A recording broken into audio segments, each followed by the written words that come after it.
Assalamualaikum warahmatullahi wabarakatuh. Perkenalkan, nama saya Vina Fadila dari SI4303 dengan NIM 12021942008. Di sini saya akan sedikit menjelaskan tentang array. Sebelum ke array, kita terlebih dahulu ke matriks. Nah, matriks itu apa? Matriks sendiri didefinisikan sebagai susunan persegi panjang dari bilangan-bilangan yang diatur dari baris dan kolom. Nah, baris itu sendiri yaitu ini, A11, A21 sampai A1N, dan kolom itu A11, A21 sampai AM1. Oke, materi selanjutnya yaitu bagaimana cara membuat matriks satu dimensi. Di sini sudah tertera contohnya, dan saya akan mencontohkan dengan contoh yang lain dan akan menjelaskannya. Nah, di sini saya menggunakan import numpy as np dan from cp import stats. Nah, kenapa saya menggunakan import numpy as np? Jadi, numpy sama spesiesnya itu harus diimport dulu dari library, karena kalau tidak diimport, kemungkinan tidak akan terdefinisi dari np itu sendiri. Nah, di sini saya memakai contoh 3 variabel. Di sini ada A, B, dan C. Dan si A ini memiliki anggota 145, B 100, 1000, 200.000, 300.000, dan yang C itu 156, 89, 90, 65, 345, dan 89. Nah, perintahnya saya ingin mengeprint A, B, dan C. Dan juga saya ingin mengetahui nih, apa sih bentuk dari array ini. Nah, saya di sini menggunakan shape a.shape. Nah, shape di sini yaitu saya ingin mengetahui berapa banyak bilangan di matriks tersebut. Nah, berlaku juga untuk yang B, saya juga ingin mengetahui berapa banyak bilangan yang ada di matriks B. Tetapi tidak berlaku untuk C, karena apa? Karena saya ingin mengetahui tipe apa yang ada di C, bukan berapa banyak bilangan yang ada di C. Oke, kita langsung run aja biar tahu hasilnya seperti apa. Oke, di sini tertera hasil 145 sesuai dengan yang diperintahkan, itu print A, print B, dan print C. Tetapi di sini terlihat bentuk array dari A. Kenapa 3? Yaitu berapa banyak bilangan yang ada di A. Saya minta berapa banyak bilangan yang ada di A, yaitu 1, 4, dan 5. Yaitu ada 3. Begitu juga yang di B, ada 100.000, 200.000, dan 300.000. Itu ada 3 bilangan. Benar. Dan tipe di C, saya meminta tipe apa yang ada di C, menunjukkan tipe integer. Oke, seperti itu. Oke, selanjutnya bagaimana cara membuat matriks 2 dimensi. Nah, di sini juga sudah ada contohnya, dan saya juga sudah membuat contoh yang lain.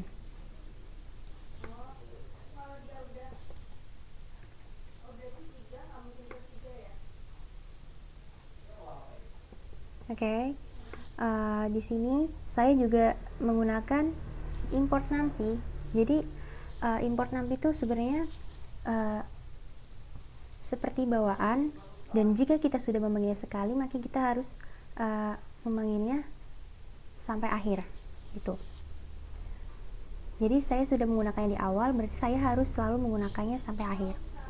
Oke, ini udah clear ya tadi di awal. Dan yang kedua, di sini saya memakai variabelnya yaitu X dan Y. X dan Y.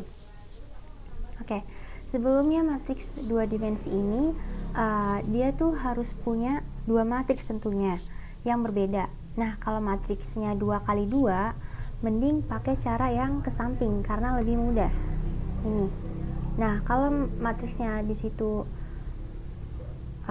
lebih dari 2x2 seperti ini, lebih dari 2x2, mending pakai cara yang kedua. Nah, ini cara yang kedua. Oke, kita langsung lihat aja biar terbayangkan apa hasilnya.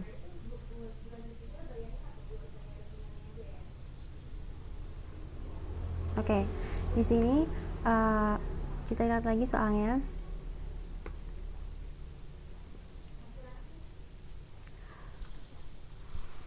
Matriks 2x2 akan memunculkan hasil akhir seperti ini. Nah, di sini kenapa tipenya float? Karena di sini saya menggunakan titik di belakangnya. Titik di belakang angka itu menunjukkan bahwa kita ingin angka itu termasuk angka float. Kenapa yang ini tidak? Karena saya tidak menggunakan titik di belakangnya. Jadi itu termasuk kayak seperti identitas. Seperti itu. Selain itu di sininya sama seperti tadi, kalau saya minta bentuk itu harus pakai shift, dan kalau pakai tipe harus di type. Seperti itu. Oke.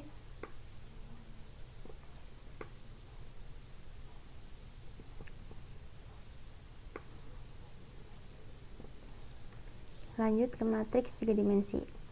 Oke, materinya yaitu di sini sudah ada contohnya juga. Matriks 3 dimensi tentunya sebenarnya sih sama aja kayak, maaf kalau agak berisik ya, sebenarnya sama aja kayak matriks 2 dimensi, cuma ada penambahan angka di dalamnya, yaitu harus lebih besar sama dengan dari 3. Jadi minimal 3 karena 3 dimensi. Oke, langsung aja ke contohnya. Di sini langsung run aja ya, biar langsung dijelasin sambil di run. Maaf ya kalau berisik. Oke. Di sini saya juga selain meminta bentuk 3x3, saya juga ingin mengetahui berapa sih banyaknya anggota yang ada di matriks tersebut dengan menggunakan shift, dan apa sih tipe dari si matriks 3 dimensi ini. Muncullah hasil seperti ini, yaitu ini matriks 3x3, ordo 3x3, dan tipenya itu integer. Cukup jelas ya. Sama, jangan lupakan selalu import nantinya sama spesiesnya, karena kalau nggak pakai itu nggak akan terdefinisi.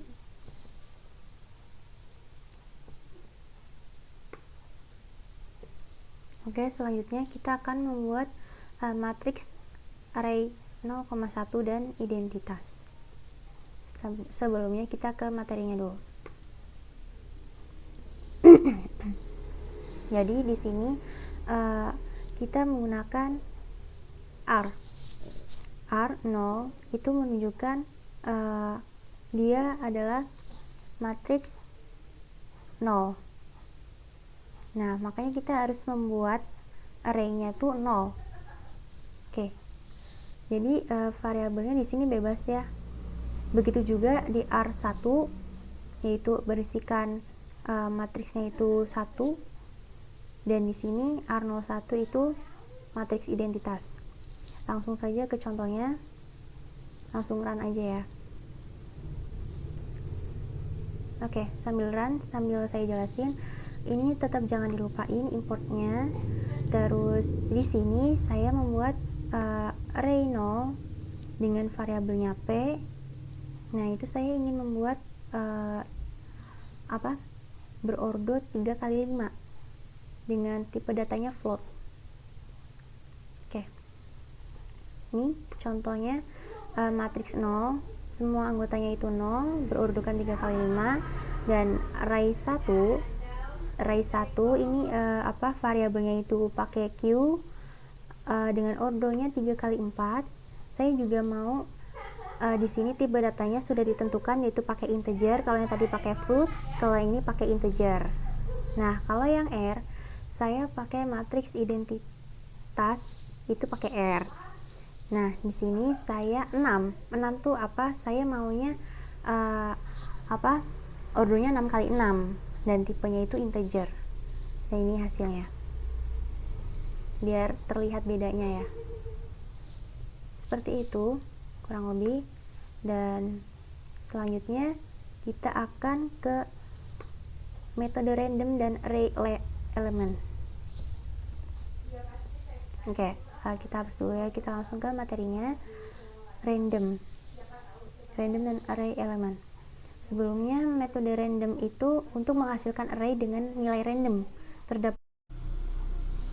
Oke, kita lanjutkan sampai random dan array elemen. Nah, di sini dijelaskan bahwa metode random itu menghasilkan array dengan nilai random. Terdapat banyak tipenya, bisa kita gunakan. Oke, langsung aja ke contohnya. Saya sudah membuat ini. Contohnya di sini saya menggunakan variabelnya namanya random. Saya minta ordonya 4x4 dan saya memerintahkan untuk print random. Dan saya minta menampilkan baris 2 kolom ke 0.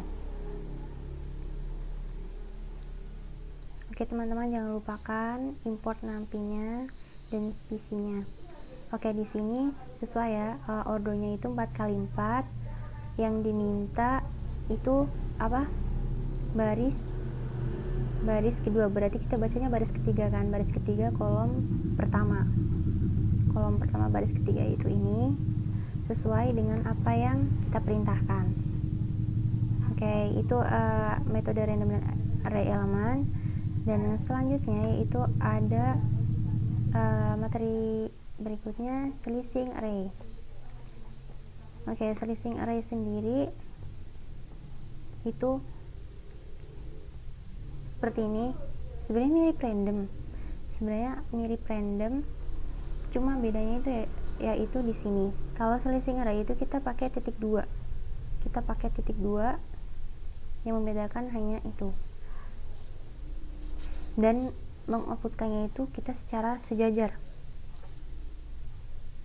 Keluarnya itu secara sejajar. Oke, langsung aja. Gimana hasilnya?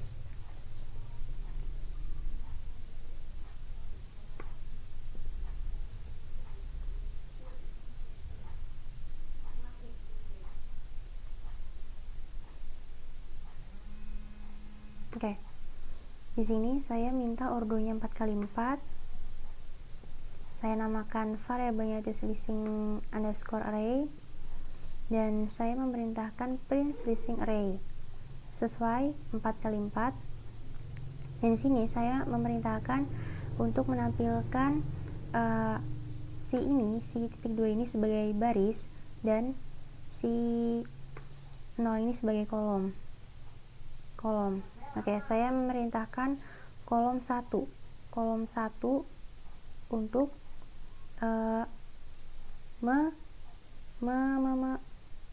mengoutputkan, yaitu kolom 1 kan ini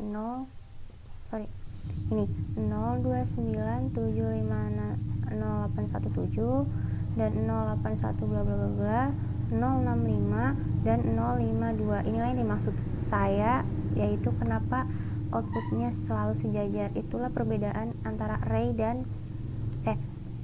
antara random dengan slicing array. Dan ini saya balik, saya mau barisnya itu 0, baris 0, kolomnya mengikuti ya. Berarti kan ini 027 sampai sini sesuai dengan outputnya. Itulah perbedaan antara slicing array sama random yang tadi. Oke, kurang lebih cukup sekian materi mengenai array dari saya. Kurang lebihnya mohon maaf. Wassalamualaikum warahmatullahi wabarakatuh.